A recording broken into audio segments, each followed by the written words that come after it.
Possessions. That's one of the reasons why they give up the fewest points in the NBA. Open three, Johnson. Joe Johnson shot as well at the three-point line as Steph Curry did this year. And Diaw gives it up. And Joe Johnson with a short jumper. Tell you what, they will pick you apart. They'll run their offense. Here's Hayward. Good catch and finish. Just the second basket for Hayward, and Utah's back with it. 3 points. Joe Johnson able to muscle it home. With Joe Johnson is Johnson takes the deep three and buries it.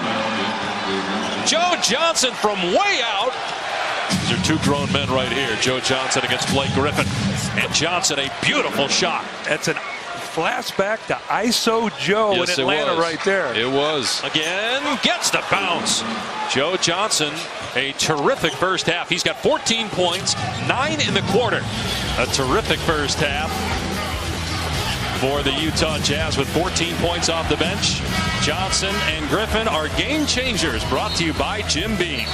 Here's Joe Johnson, who had 14 first half points. Gordon Hayward able to hit, and that gives Utah a 1-point lead. Clippers is Paul with 9. Joe Johnson blocks Griffin. Fires it ahead to Hayward, who gets the layup. And the lead is 6, matching the largest of the night for the Utah Jazz. And a timeout by Doc Rivers. Paul with the strip. Joe Johnson wide open. Knocks down the three. Joe Johnson with 17 points off the bench tonight. Pass deflected. Johnson now pulls up and scores.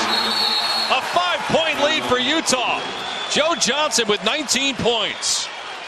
And how about Derek Favors, who's been hobbling? Now 5 seconds left. Joe Johnson with 4. Johnson with 2. Drives in, puts it up, gets the bounce at the gun, and the Jazz win game 1. ISO Joe.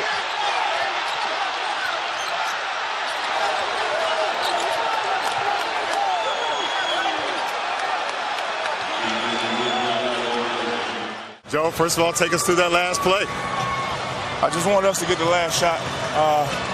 I could have went with like 3 or 4 seconds on the clock, but I pulled it back and waited till about 2. That way, once I got a shot up, we was the only one, getting a shot at the end. Is this what you envisioned when you signed with Utah?